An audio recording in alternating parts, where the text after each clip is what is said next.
के हमारे जन शिक्षा केंद्र स्तरीय शैक्षिक संवाद माह अक्टूबर 2024 में आप सबका स्वागत, अभिनंदन। मैं सहजकर्ता अर्चना ठाकुर सभी को नमस्कार करती हूँ, सभी का स्वागत और अभिनंदन करती हूँ। मेरी साथी सहजकर्ता श्रीमती मंजू अग्रावत वो शासकीय माध्यमिक विद्यालय राजधरा से हैं। आज हमारे द्वारा आपके सामने संवाद के लिए हम सब उपस्थित हुए हैं। हम सभी मिलकर ये प्रयास करेंगे कि आज की हमारी जो विषय वस्तु है उस पर हमारी साझा समझ बने और हमारे सभी चुनौतियों का निराकरण हो। तो आज का हम प्रारंभ करते हैं और मैं और मेरी साथी आप सबका स्वागत और अभिनंदन करते हैं।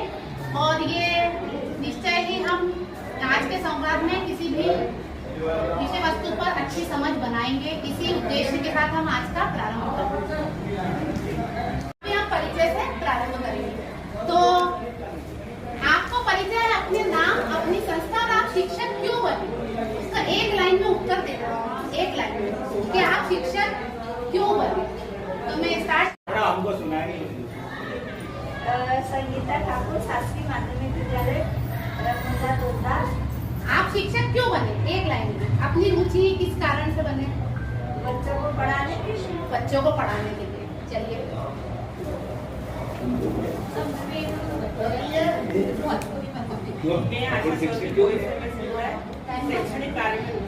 शैक्षणिक कार्य में रुचि होने का कारण मैडम शिक्षक बने।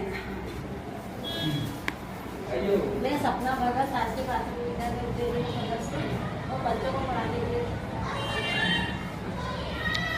कमल कुमार शासकीय कन्या माध्यमिक विद्यालय। पढ़ना और पढ़ाना। सर को पढ़ना और पढ़ाना अच्छा लगता है, इसलिए उन्हें शिक्षक कर्तव्य चुना। सर मैं महेंद्र पटेल, राजकीय विजय शाला दसरा मैदान कंपनी में सदस्य हूँ और मैं शिक्षक इसलिए बना कि ताकि बच्चों को निडरता और बोलने के लिए प्रोत्साहित करूँ। कि जब मैं मतलब पढ़ता रहा उस टाइम ये बहुत डरता था शिक्षक बना, ताकि बाकी बच्चे नहीं डरे। सर का बहुत अच्छा कारण है, क्योंकि ये कारण मेरा भी रहा है कि मुझे भी बहुत झिझक होती थी, तो इसलिए मैं शिक्षक बनी। मैं कमल कुमार चौहान, प्राथमिक शिक्षक पिपलदा भट्टी में पदस्थ हूँ और मैं शिक्षक इसलिए बना ताकि बच्चों को शिक्षा ही महत्वपूर्ण है। शिक्षा से सारे लक्ष्य हासिल किए जा सकते हैं, इसलिए शिक्षा को ज़्यादा महत्व देने की आवश्यकता है। इसलिए शिक्षा में बड़ा योगदान देने की शुरू से इच्छा है, इसलिए सर इनकी बहुत रुचि है शैक्षणिक योगदान देने के लिए, इसलिए सर शिक्षक बने।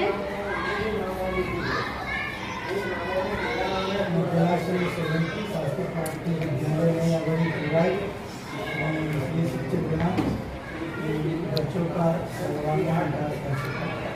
सर इसलिए शिक्षक बने कि बच्चों का सर्वांगीण विकास हो सके।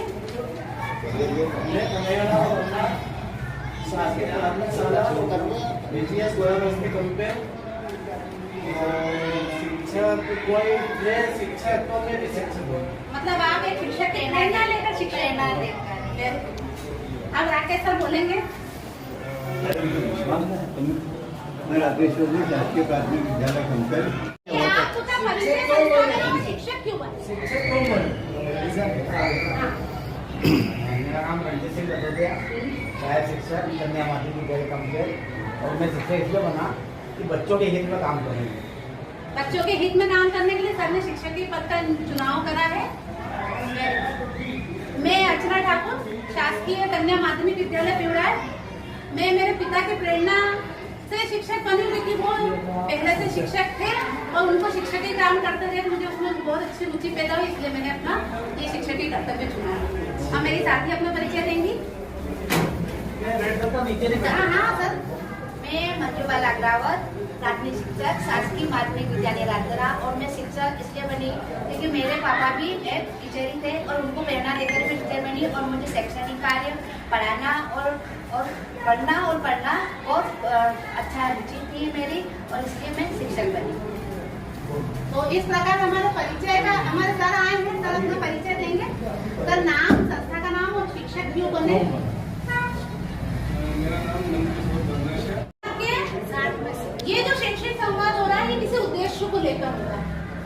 हमने पिछली बार भी ये उद्देश्य साझा करे थे। हमारे शैक्षिक संवाद के जो उद्देश्य उद्देश्य बताए। भाई बेटे बेटे भी बता सकते हैं। सभी प्रतिभागियों को बातचीत के समान अवसर। वेरी गुड मैडम के लिए ताली। निर्धारित समय का पालन करना है। Very good. अकादमिक विषय पर चर्चा करना। सबने सही बताया, अकादमिक विषय पर चर्चा करना है ना, किसी भी अन्य मुद्दे पर चर्चा नहीं होगी। सिर्फ आज हमारे संवाद की विषय वस्तु पे ही चर्चा हम करेंगे। और कोई बताए तो प्रतिभागियों को बातचीत के दौरान समान अवसर। समान अवसर। मतलब हम लोगों को ये है कि जब कोई बोल रहा है तो उसमें कोई नकारात्मक टिप्पणी नहीं करनी है और सबको समान अवसर देकर समान रूप से सहभागिता करवानी है और सभी का सम्मान रखना है। और कोई बताए? 30-70 का अनुपात। 30-70 का अनुपात मतलब हम लोग यहाँ पर चर्चा में 30% है और आपकी सहभागिता कितनी होनी चाहिए? 70%। तो ये शैक्षिक संवाद के उद्देश्य फरवरी माह तक जब तक ये संवाद चलेगा, जब तक यही उद्देश्य हमारे रहेंगे। एक बार सबके लिए जोरदार तालियां, क्योंकि सबने बहुत अच्छा सा स्पष्टीकरण कराया। बताएंगे कि शैक्षिक संवाद में पिछले बार क्या हुआ था, किस विषय पर संवाद हुआ। एक बार सब जोरदार तालियां, क्योंकि उन्होंने बहुत अच्छा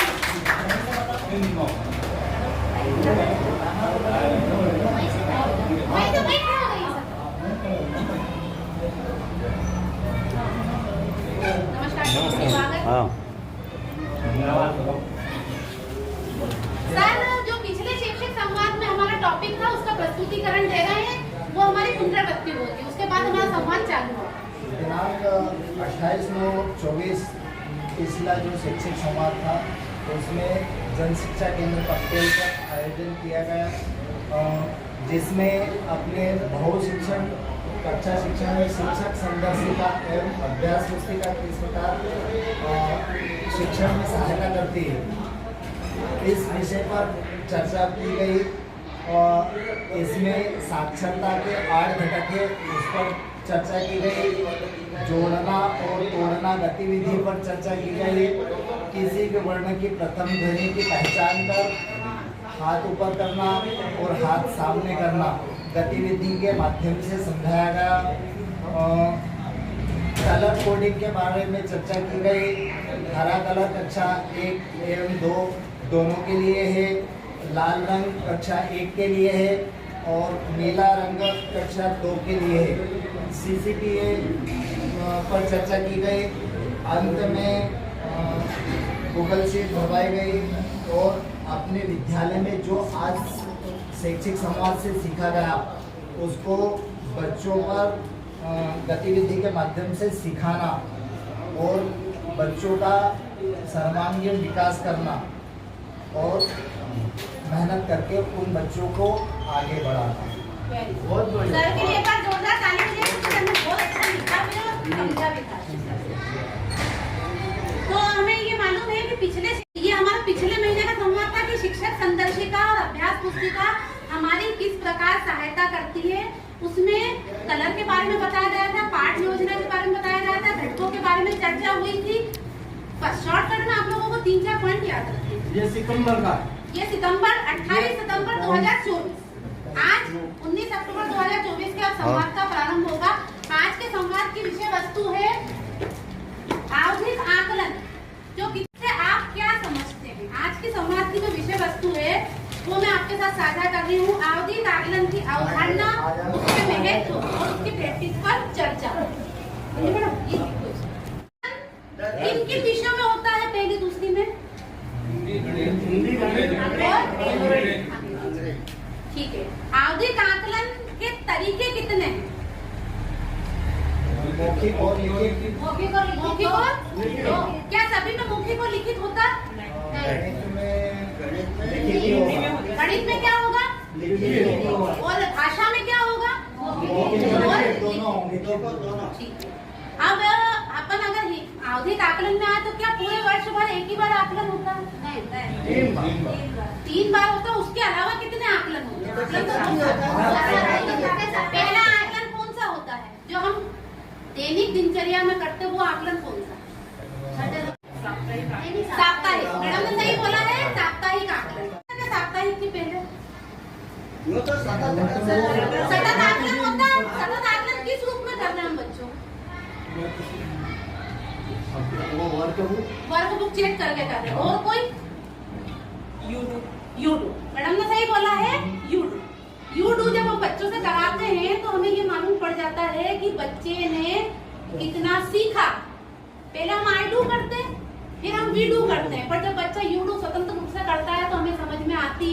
कि एक्टिविटी कराई, कोई भी कंकड़ पत्थर का काम करा, जब उसको स्वतंत्र रूप से छोड़ा जाता है तो हम उसका क्या कर रहे हैं? आकलन।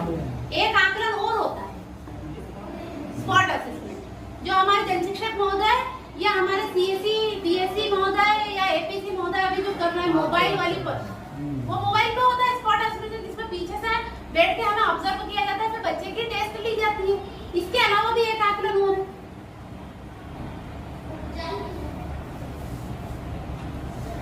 वार्षिक आकलन जो अभी होगा फरवरी में, जो निपुण शाला घोषित करने के लिए हमें बोला गया, जो कुछ ही चयनित संस्थाओं में किया गया था।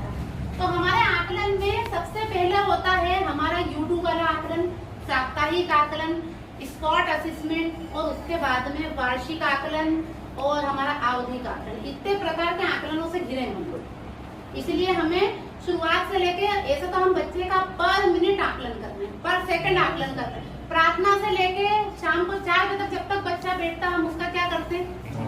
आकलन ही करते हैं।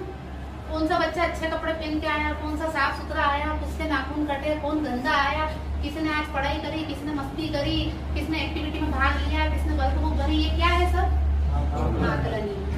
तो अब ये अवधारणा स्पष्ट है कि आकलन कितने प्रकार का होता है। तो मैं सबसे पूछूंगी सतत मूल्यांकन, साप्ताहिक आकलन, जोर से आवधिक आकलन, वार्षिक आकलन, स्पॉट असेसमेंट, सतत मूल्यांकन, साप्ताहिक आकलन, रिपीट भी हो सकता है। वार्षिक आकलन, आवधिक आकलन, यूट्यूब आकलन, साप्ताहिक आकलन, ये सबको स्पष्ट है कि आवधिक आकलन की अवधारणा, उसके प्रैक्टिस पर हम अब चर्चा कर रहे हैं। तो आवधिक आकलन से हमें क्या मिलता है, क्यों कर रहे हैं हम आकलन?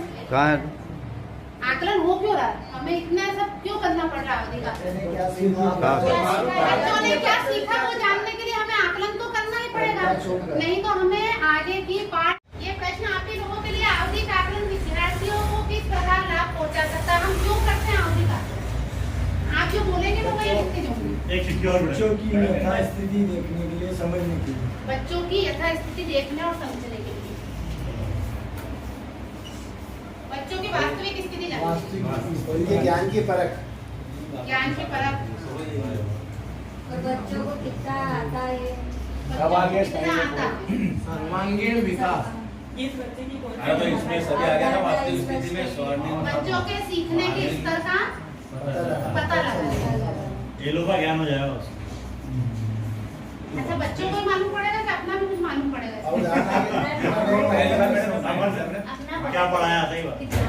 हमने कितना पढ़ाया बच्चों को, ये पहला पॉइंट बच्चों की वास्तविक स्थिति है ना, नहीं वो पहला पढ़ रहा हूँ मैं तो। और जो नीचे लिखा है दूसरे नंबर का, शिक्षक की वास्तविक स्थिति, बच्चों का सीखने का स्तर, तो दोनों तो सेम है। सबसे मेन तो शिक्षक ही है। तीसरा पढ़ाया है किसने? कि बच्चों के लिए हमें क्या तैयारी करना है, पूर्व तैयारी, पाठ योजना। मतलब हम जब आवधिक आकलन करेंगे तो हमें पाठ योजना के बिंदु मिलेंगे या नहीं मिलेंगे? मिलेंगे। पाठ योजना बनेगी किसके आधार पे? आकलन नहीं होगा तो पाठ योजना की जरूरत है क्या? नहीं। जब आकलन होगा तब हमें पाठ योजना के बिंदु मिलेंगे। अच्छा ये बताइए, पाठ योजना पहले बनेगी आकलन की कि बाद में बनेगी? बाद में बनेगी। क्यों बनेगी? किस अवधारणा पे बच्चे ने कमजोर पड़ गया, क्या नहीं सीखा, उसके लिए तो पाठ योजना बनेगी। तो हमेशा पाठ योजना आकलन के बाद में बनेगी, क्योंकि आकलन जब हम अपडेट करेंगे तो हमें मालूम पड़ेगा कि कौन से बच्चे ने कौन सा टॉपिक नहीं करा, उसी की हमें पाठ योजना बनानी है। तो आवधिक आकलन ही नहीं होगा तो हम क्या ये बिंदु जान पाएंगे? नहीं जान पाएंगे। इसीलिए आवधिक आकलन बच्चों के स्तर का पता लगाने में मदद करता है, उसको आगे क्या सिखाना है वो पता करने में मदद करता है, और हमें हमारी कार्य योजना कैसे बनानी है उस कार्य में मदद करता है। अगर आकलन नहीं होगा और हम सतत आकलन ही करते रहेंगे तो हमें मालूम ही नहीं पड़ेगा कि बच्चे ने कितनी दक्षताएं हासिल की है। अब ये है कि आप लोग ये बताइए कि आवधिक आकलन में जो हम हिंदी का आकलन लेते हैं उसमें कितने प्रकार के आकलन किए जाते हैं? दो। हिंदी भाषा में आकलन की प्रक्रिया में 2 प्रकार के आकलन। कौन कौन से? मौखिक और लिखित। मौखिक आकलन कैसे होगा? संदर्शिका से होगा। संदर्शिका में पेपर है कि अभ्यास पुस्तिका में पेपर है आकलन का? शिक्षक संदर्शिका में पेपर है। आपकी जो ये संदर्शिका है, इसमें से आपको 10वें सप्ताह में एक पेज दे रखा है, दिया है ना, कि आपको दिशा निर्देश कैसे करने हैं। ये नया पेज जोड़ा गया है संदर्शिका में, और ये आपका पेपर है। ये किसका पेपर है? ये तो कक्षा दूसरी का। तो ये दूसरी के लिए चालू होगा। क्यों? क्योंकि इसका स्तर बड़ा है और ये पहली का है, कक्षा पहली। लाल रंग कक्षा आपको ये पेपर लेना है। इसमें लिखित और मौखिक दोनों है। ये यहाँ तक जो जा रहा है वर्ण पठन तक, ये है मौखिक। अच्छा, मौखिक आकलन में शुरुआत कहाँ से होगी? क्या डायरेक्ट हम बच्चों से वर्ण पढ़ाएंगे क्या? नहीं। कविता, कहानी पूछेंगे। सबसे पहला भाग आकलन का कौन सा है? मौखिक चर्चा। तो मौखिक चर्चा में आकलन कैसे लेंगे आप लोग? चित्र बता और चित्र कविता बोलने के लिए कविता बोलने के लिए सबने सही बोला। कहानी या कविता के लिए बच्चे को खड़ा करेंगे। मान लो बच्चे में झिझक है तो फिर हम क्या करेंगे? अगर बच्चा नहीं, अगर सही पढ़ाया तो झिझक रहेगी नहीं, बोलेगा वो बोलेगा। या तो हम उसकी मदद करेंगे, सहयोग करेंगे। ठीक है, तो आकलन में मौखिक आकलन जब होता है तो हम सबसे पहले बच्चे को खड़ा झिझक हो रही है तो हम उसमें एक लाइन और ऐड करेंगे, मछली जल की रानी है। फिर उससे अगली लाइन बोलवाएंगे, फिर एक लाइन हम बोलेंगे। पर वो कहे में जाएगा, सहयोग से कर रहा है, स्वयं से। जो बच्चा बिल्कुल फर्राटे मन कविता सुनाता है तो वो क्या करेगा? स्वयं से करेगा। और अगर हमने उसकी मदद करी तो वो क्या करेगा? सहयोग से। मैडम, ये मछली महारानी कब बनेगी? इसमें नियम है, अकादमिक विषय के ऊपर चर्चा करें, अन्य चर्चा वर्जित है। वो वर्जित वहाँ भी इसकी काम है।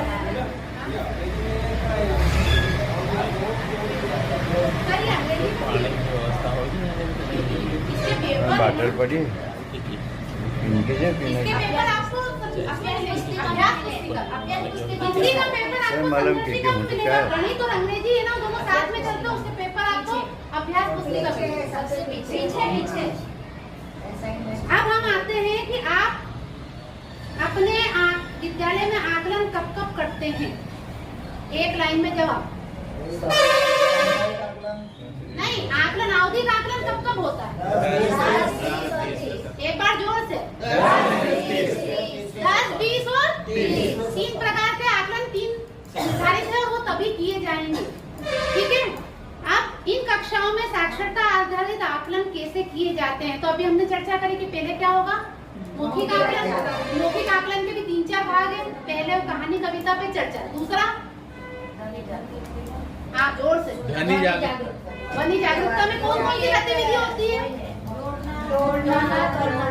और 3 होती है।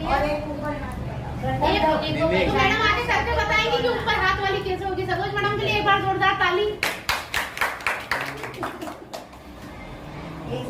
हाँ, खड़े होकर बताओ कि आपकी हाइट कम है। देखिए, जिस पहले अपन आज लेते अपन क, है ना, क से जो पहली ध्वनि क आए उस शब्द में तो हाथ उठाओ, और अगर उस दूसरा जो अपन जो भी शब्द बोलेंगे उसमें क ध्वनि नहीं आए तो उसमें हाथ सामने। ठीक है, जैसे बोला कमल, लक्ष्मी। एक और शब्द दीजिए, 3 बार कराना है इसके फोल्डिंग। पहले आप लखन, कन्हैया, मंजू, मांगीलाल। देखिए शब्द है उधार। उधार, उधार। पहला उ, दूसरा धा, तीसरा र। कितनी आवाज है तो बच्चा बोलेगा? 3। प्रथम आवाज कौन सी है? उ, दूसरी धा, तीसरी र। भले वो बात की 2 ना आवाज उसकी बताना जरूरी है। ये ध्वनि जोड़ना है। उधार उधार ये हमने जोड़ा, तोड़ना उल्टा होता है। उधार उधार पहले जोड़ो फिर तोड़ो शब्द। और इसमें तीसरी है ये वाला, कमल, जहाज, कलकत्ता, मंजू, कन्हैया। ये 3 बार अपने को बच्चों को डायरेक्ट बच्चों से मत कराइए, नहीं समझ में आता है, बच्चा कंफ्यूज होता है। 3 बार आप खुद करके दिखाइए, फिर उनके साथ करिए, फिर उनको अकेले करने का बोलिए। जो हमने स्केप फोल्डिंग का सिद्धांत सीखा था, आज भी कहीं स्कूलों में वी डू करवा रहे हैं, आई डू नहीं हो रहा। बार बार बोला जा रहा है कि पहले मॉडल प्रस्तुतिकरण करके बच्चे को बताइए, और बच्चा अगर साथ में करे तो एक्शन करने दीजिए, बोलने से मना कर दीजिए, पर वो ऑब्जर्व तो करे। ऑब्जर्व ही वो गलत करता, हमारे साथ करने लग गया तो उसका ध्यान ही नहीं रहता है कि हाथ कब ऊपर और कब नीचे जा रहा है। तो ध्वनि जागरूकता मौखिक आकलन का दूसरा चरण है। अब तीसरा चरण कौन सा होगा? वर्ण पठन। वर्ण पठन, ठीक है। उसके बाद वर्ण पठन कहाँ से होगा? अरे आवाज तेज आनी चाहिए। ये कोई विद्यार्थी तो है नहीं। संदर्शिका में जो पेपर है उसमें आपको हर बच्चे को एक वर्ण पे उंगली दिखा के पूछना है, और वहीं आकलन शीट लेके बैठना है कि बच्चे ने कितने वर्ण का जवाब दिया। उसके बाद शब्दांश पठन। शब्दांश से हम क्या समझते हैं? मात्रा। उसके बाद शब्द पठन। ठीक है। अब इसके बाद आएगा लिखित आकलन, जो कहाँ होगा? वो अभ्यास पुस्तिका में होगा। अभ्यास पुस्तिका में एक नई चीज जुड़ी है, किसी ने ध्यान दिया? आगामी प्राथमिकताएं क्या है? आगामी प्राथमिकताएं क्या है? दो चीजें दे रखी है, सप्ताह दिवस 1 से 6, और आखिरी कॉलम हमारे लिए बनाया गया 5 पॉइंट लिखना है। ये वर्ण, ये शब्दांश और ये शब्द, और प्राथमिकताएं भी लिखनी है, और कितने बच्चे ने वर्ण सही करा वो भी मार्किंग करनी है। और उसके बाद में 3 में से बच्चे ने कैसा प्रदर्शन करा उस पर भी टिक लगानी है। प्राथमिकताओं में मैं ये पूछूंगी कि एक जना बताएगा कि अगर बच्चे के अपन ने आवधिक आकलन लिया तो आप इसमें क्या पॉइंट डालेंगे? आकलन के आधार पर क्या प्राथमिकताएं शिक्षक द्वारा लिखी जानी चाहिए? चिट निकालो।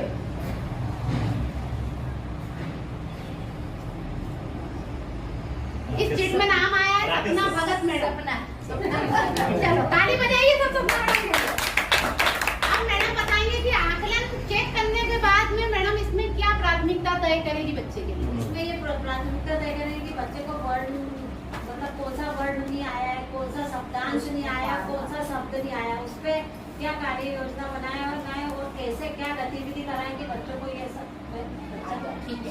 इसमें यही लिखना है कि हम किस गतिविधि के द्वारा एक एक्स्ट्रा एफर्ट करेंगे बच्चे को सिखाने के लिए। तो इसमें वो प्राथमिकता आएंगी जिसमें बच्चा कमजोर पाया जाएगा, और इसको प्रॉपर चेक करके हम क्या करेंगे? इसके बाद अपडेट करेंगे। ठीक है, भरेंगे। अब हिंदी इसके पीछे वो है ना पार्ट का क्या? नहीं, इसमें नहीं है, संदर्शिका में। अब हम आते हैं गणित के ऊपर। ऐसी आकलन गणित के ऊपर, तो गणित का पूरा क्राइटेरिया अलग अलग। गणित में कैसे आकलन करेंगे आप? मौखिक होगा क्या? नहीं, गणित में तो लिखित होता है। अब लिखित आकलन में क्या हम राइट क्रॉस लगाएंगे? नहीं लगाना। क्या राइट क्रॉस लगेगा आकलन में? सही करे क्वेश्चन लिखिए।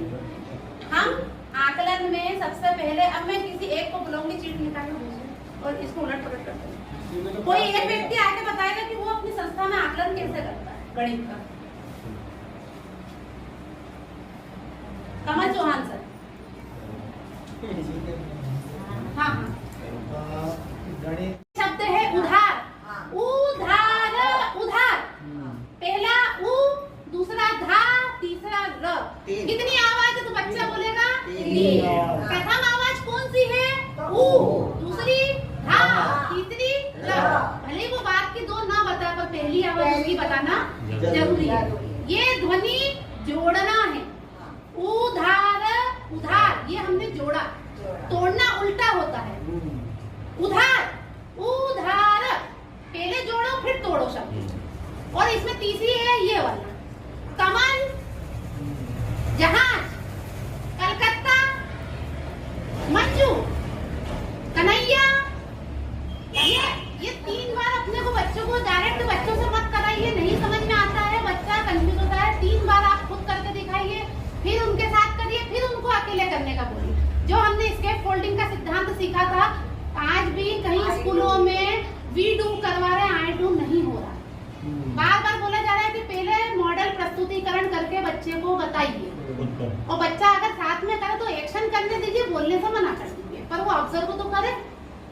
ऑब्जर्व ही वो गलत करता, हमारे साथ करने लग गया तो उसका ध्यान ही नहीं रहता है कि हाथ कब ऊपर और कब नीचे जा रहा है। तो ध्वनि जागरूकता मौखिक आकलन का दूसरा चरण है। अब तीसरा चरण कौन सा होगा? वर्ण पठन। ठीक है, उसके बाद वर्ण पठन कहाँ से होगा? अरे आवाज तेज आनी चाहिए। ये कोई विद्यार्थी स्तर तो है नहीं। संदर्शिका में जो पेपर है उसमें आपको हर बच्चे को एक वर्ण पे उंगली दिखा के पूछना है, और वहीं आकलन शीट लेके बैठना है कि बच्चे ने कितने वर्ण का जवाब दिया। उसके बाद शब्दांश पठन। शब्दांश से हम क्या समझते हैं? मात्रा। उसके बाद शब्द पठन। ठीक है, अब इसके बाद आएगा लिखित आकलन, जो कहाँ होगा? वो अभ्यास पुस्तिका में होगा। अभ्यास पुस्तिका में एक नई चीज जुड़ी है, किसी ने ध्यान दिया? आगामी प्राथमिकताएं क्या है? आगामी प्राथमिकताएं क्या है? दो चीजें दे रखी है, सप्ताह दिवस 1 से 6, और आखिरी कॉलम हमारे लिए बनाया गया 5 पॉइंट लिखना है।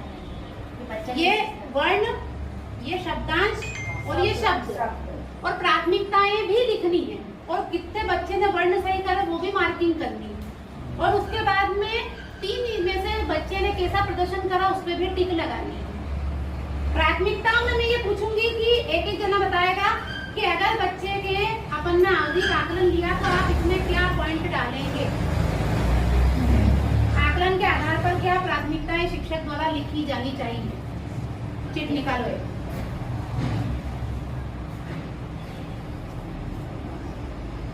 इस चिट में नाम आया है सपना भगत मैडम। चलो ताली बजाइए सब सपना मैडम के। अब मैडम बताएंगे कि आकलन चेक करने के बाद में मैडम इसमें क्या प्राथमिकता तय करेगी बच्चे के लिए। इसमें ये प्राथमिकता तय करेगी कि बच्चे को वर्ण, मतलब कौन सा वर्ण नहीं आया है, कौन सा शब्दांश नहीं आया, कौन सा शब्द नहीं आया, उस पर क्या कार्य योजना बनाए और नए, और कैसे क्या गतिविधि कराएंगे बच्चों को, ये सब। ठीक है, इसमें यही लिखना है कि हम किस गतिविधि के द्वारा एक एक्स्ट्रा एफर्ट करेंगे बच्चे को सिखाने के लिए। तो इसमें वो प्राथमिकता आएंगी जिसमें बच्चा कमजोर पाया जाएगा, और इसको प्रॉपर चेक करके हम क्या करेंगे, इसके बाद ट्रैकर अपडेट करेंगे। ठीक है, भरेंगे। अब हिंदी इसके पीछे वो है ना पार्ट उनका क्या? नहीं, इसमें नहीं है, संदर्शिका। अब हम आते हैं गणित के ऊपर। ऐसी आकलन गणित के ऊपर, तो गणित का पूरा क्राइटेरिया अलग अलग। गणित में कैसे आकलन करेंगे आप? मौखिक होगा क्या? नहीं, गणित में तो लिखित होता है। अब लिखित आकलन में क्या हम राइट क्रॉस लगाएंगे? नहीं लगाना। क्या राइट क्रॉस लगेगा आकलन में? संख्या लिखी जाएगी, सही करें क्वेश्चन लिखिए। हम आकलन में सबसे पहले, अब मैं किसी एक को बुलाऊंगी, चीट निकालना और इसको उलट पलट करते हैं। कोई एक व्यक्ति आके बताएगा कि वो अपनी संस्था में आकलन कैसे करता है गणित का। कमल चौहान सर। हाँ हाँ, गणित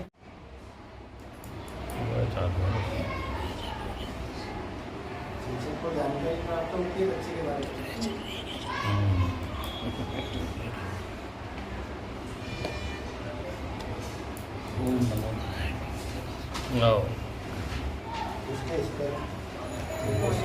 नहीं, बस सब बोल दीजिए। शिक्षक को बच्चों के स्तर की जानकारी ट्रैकर अपडेट करने पर शिक्षक को बच्चों के बारे में जानकारी प्राप्त होती है कि उसे आगे क्या सिखाना है, उसने अब तक क्या सीखा है।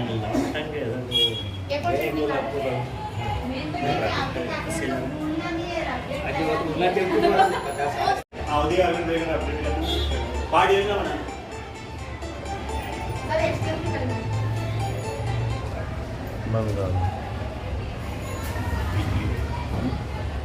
ये अपन उसके अवधि का आकलन देख लेंगे ट्रेकर में तो जिस बच्चे का मतलब जैसे वो 33% पे जा रहा है तो उसके लिए पार्ट योजना बना लेंगे कितने बच्चों की वो पता कहाँ से चलेगा अवधि का आकलन के बाद मैडम बताएंगे कि आकलन शीट कैसे भराई जाएगी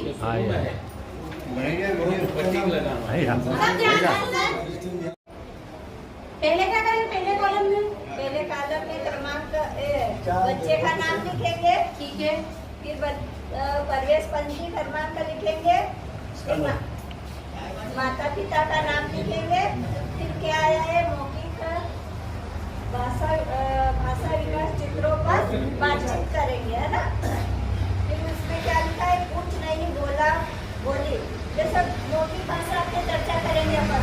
तो कोई बच्चा बोला नहीं बोला, अगर बोला तो यहाँ राइट का चिन्ह लगाएंगे, और जो बच्चा नहीं बोला तो यहाँ राइट का चिन्ह लगाएंगे। राइट का चिन्ह लगाएंगे।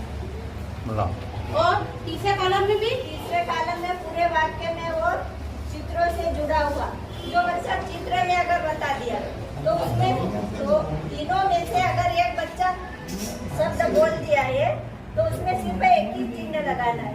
बोल दिया में है अगर बता दिया तो राइट का चिन्ह लगाएंगे, अगर नहीं बोला और चित्र से जुड़ा नहीं बता पाए उसमें भी नहीं। और जैसे पूरे वाक्य चित्र से जुड़ा हुआ है, अगर तीन में से एक में बताया सही तो उसमें एक ही पे राइट मैडम का कहना ये है कि अगर कर पाया तो उसमें राइट, सहयोग से करा तो उसमें राइट, और अगर कुछ नहीं बोला तो उसमें राइट। पर एक बच्चे में एक ही राइट लगेगा, क्रॉस कहीं नहीं लगेगा, वो मानना क्रॉस नहीं लगेगा। अगर नहीं करा तो भी राइट, और उसका कॉलम अलग। 3 पॉइंट में से किसी एक में राइट लगेगा, वो लगेगा ही लगेगा। करा तो राइट, सहयोग से करा उसमें राइट, नहीं करा तो राइट। ठीक है, आगे का कॉलम बताइए। हाँ सहयोग से शब्दों की सही बताई गई आवाजों की संख्या। अगर अपन जैसे कमल पेपर क्या था उसमें 4 पूछना है सर, 4 शब्द पूछना है। उसमें भी पेपर में भी 4 ही होंगे। हाँ 4 अरे ज्यादा है वो तो। और इससे भी 4 अरे वो तो ज्यादा है पर 4 अगर वो पूछुआ उसमें उसकी पहली आवाज बताना।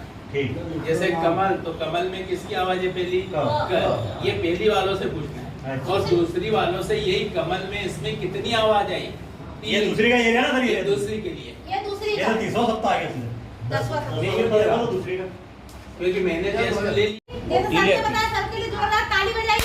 समूह 1 समूह 2 थोड़े सहयोग से कर पाता है, और समूह 3 में अधिक सहयोग की आवश्यकता है। तो अपने को तीनों में लिखना पड़ेगा। अपन अभी तक बोल रहे थे ना 3 को लिखना, ऐसा नहीं है। समूह 1 में क्या लिखेंगे? स्वयं से कर पाता है। वो स्वयं से सब कर सब करना पाता है, लेकिन अगर उसको थोड़ी सी भी और दिक्कत है, क्योंकि अभी 100% तो नहीं हुआ, तो एक आध पॉइंट तो आ सकता है कोई सा भी भाई, आ सकता है। ऐसा नहीं कि अपन ऐसा उसको 100 हो गया तो छोड़ देंगे। उस कॉलम में मतलब कुछ ना कुछ लिख सकते क्योंकि हैं। वो 68-70% वाला बच्चा भी है कि मतलब 2 बच्चा जैसे रमेश रह गया है तो उसको हम लोग लिखेंगे 10% बच्चे को अपने को र पे थोड़ी सी मेहनत करने की आवश्यकता है, या हम उसको और बेहतर करने का प्रयास करेंगे। समूह 2 में थोड़े से सहयोग से कर पाते हैं। जो बच्चे थोड़े से सहयोग से कर पाते हैं तो अपने को इनका सहयोग समूह से पूरा लेना है, और उन बच्चों को उसके अथराइज कर देंगे। जैसे रमेश को अपन ने एक बच्चा दे देंगे कि भैया राम तेरा वाले, अब मतलब इसको देखो पूरा तेरे स्तर पर लेके आना है, मतलब जो तू सिखा हुआ उसके स्तर पर उसको लेके आना है। तो उसको अपन लिख लेंगे कि अपन ने किस बच्चे को उसको दिया है, ताकि अपने को याद रहेगा कि उस बच्चे से अपन के मतलब पूछ सकते हैं। ये भी करेंगे, इसमें पीयर लर्निंग होगी, ये peer learning। जोड़े में पड़ेगा बच्चे, जोड़े में पड़ेगा। ठीक है। है ना, ये एक बच्चे को 2 भी दे सकते हैं, जैसा अपना मतलब जैसा अपन जमता है। उसमें कैसा है, जैसे एक अच्छा बच्चा उसको 2 बच्चे दे सकते हैं कि तू इनके साथ काम करेगा, तू इनको दक्षता सिखाएगा। और हमारा काम ये रहेगा समूह 3 में। अब अधिक जैसे सही। सर अपन मान लो बच्चा वर्ण पे अटका हुआ है, पहली का बच्चा, तो हम इस पे यहाँ पे बिंदु लिख देंगे कि हम वर्ण पे कार्य करेंगे, वर्ण कार्ड का उपयोग करेंगे। लर्निंग किस दे रहे हैं? TLM का मतलब इसमें पूरा लिख देंगे, और कितने दिन में समय भी लिखेंगे अपन, टाइम भी लिख देना है कि क्योंकि अपने टाइम है नहीं, वो अपना 11वां सप्ताह भी चालू होने वाला है। हमें से भी योजना कितने दिन के लिए करनी हाँ, है? ये समय 4 दिन। समय का भी ध्यान रखेंगे, ऐसा नहीं 8 दिन छोड़ दें उसको। तो समय का निर्धारण भी अपने को, और वो एलो जरूर लिखना है यहाँ पर। एलो बच्चा वर्ण पाठ का है कि कहाँ कहाँ पर? उसका एलो लिखना है, जैसे अपन वर्ण नहीं लिखते हुए एलो लिखना ये है। बताइए कि हरा कलर के लिए योजना बनेगी तो किसके लिए बनेगी? दोनों के लिए बनेगी। ये आपको याद रखना है, इसका कलर डिवाइडेशन है। ये जो लाल कलर है कक्षा पहली के लिए बनेगा, नीला कलर कक्षा दूसरी के लिए और हरा कलर कक्षा दोनों के लिए। आपको ये ध्यान रखना है कि जब आप दोनों के एक जैसा बच्चा है कक्षा दूसरी के लिए और हरा कलर कक्षा दोनों के लिए। आपको ये ध्यान रखना है कि जब आप दोनों के एक जैसा बच्चा है, कक्षा पहली के बच्चे को वर्ण नहीं आ रहा, कक्षा दूसरे के बच्चे को वर्ण नहीं आ रहा, तो हम उनकी दोनों की यहाँ लिखेंगे। और जो सिंगल बच्चा है उनकी यहाँ और यहाँ लिखेंगे। ठीक है, आप सबको क्लियर है? समूह ये इसलिए भी करके रखना, अगर ये आप भर के रखोगे कोई आएगा ना। बात कर दीजिए। दो वाली हाँ, संख्या मान है ना, उसको कितनी दो है तो दो का दो आ ही नहीं रहा होगा, उसको एक भी आ सकता है। अब संख्या ना जैसे पहली दूसरी वाले को तो पता चल जाता, पहली वाले को नहीं पता चलता, कोई एक ही बता पाएगा, है ना। हाँ, और सुनने की अवधारणा, जिसमें कुछ भी नहीं रहता वो सुनने की अवधारणा। दो है तो दो में से वो कुछ पहले अपने विद्यार्थी का पहले क्रमांक में नंबर 1 विद्यार्थी का नाम देखा, प्रवेश पंजी में उसका नंबर है 16। अब संख्या बोध मतलब उसको कौन सी संख्या मैंने पूछी और वो बता पाया। जैसे 4 संख्या थी, 4 में से वो 2 बताए, जैसे अपन ने लिख दी 3, 1, 4, 6, उसमें से वो 4 में से कोई 2 भी बता पाया तो 2 यहाँ लिख देंगे। अभ्यास पुस्तिका में इसके 4 प्रश्न आएंगे, है ना। ठीक है, अब ये संख्या मान में जैसे उसमें 2 दिए हैं, 2 में से वो कितने बता पाया संख्या मान, है ना। संख्या मान मतलब संख्या वो बता पा रहा है कि नहीं, ये बताइए संख्या मान कितना बता, कितने सवाल को सही हाँ ऐसा तो वो बताएगा। दो सही कर दिया तो 2 लिख देंगे, और अगर 1 कर दिया तो 1 बताएगा। अब संख्या नाम जैसे अपन 4 लिखा, अगर वो 4 लिख पा रहे हैं शब्दों में अंकों से शब्दों वो बताए, उसमें 6 यानी उसमें दिए हैं तो 6 में से वो 2 कर लेगा, 3 भी बता देगा, कोई 1 भी बता कोई 6 के 6 ही बता देंगे। तो इसमें अपन ने जितने भी उसको आ रहे हैं उस संख्या के नंबर यानी संख्या लिख दे। जैसे 3 के बताए तो यहाँ पर 3, 4 के बहुत सारे बच्चे क्या 6 के 6 बता देते, दूसरी में ना बच्चों को बता देते, पहली वाले में सिर्फ 1 बता पाता है और 1 10 वाला बता देता है, जिसमें मात्रा नहीं है। हाँ, जिसमें मात्रा नहीं है ना तो वो 1 और 10 जरूर बता देता। हाँ, वही सही यहाँ लिखते राइट उसमें लगेंगे तो नहीं यहाँ लिखा जाएंगे।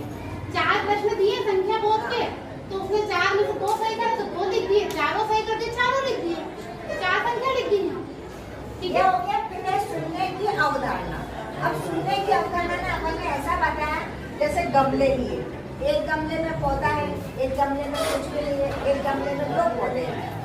अब उसको सुनने की अवधारणा बतानी है तो जिस गमले में कुछ भी नहीं है तो उसका मतलब क्या हुआ, तो अपना मतलब 0 आ जाएगा मैडम, वो तुरंत बता। अगर ऐसे उसको 2 सवाल किए, अगर उसने दोनों बता दिए तो 2 लिख देंगे, अगर उसने 1 भी नहीं बताया उस बच्चों को नहीं आता पहले में, वो थोड़ा नहीं बता पाते, तो अगर कुछ भी नहीं बताया तो यहाँ पे अगर 0 कर देंगे, और अगर 1 भी जनशिक्षा केंद्र स्तरीय शैक्षिक संवाद जन शिक्षा केंद्र कंपेल माह 19 अक्टूबर 2024 संवाद की विषय वस्तु आवधिक आकलन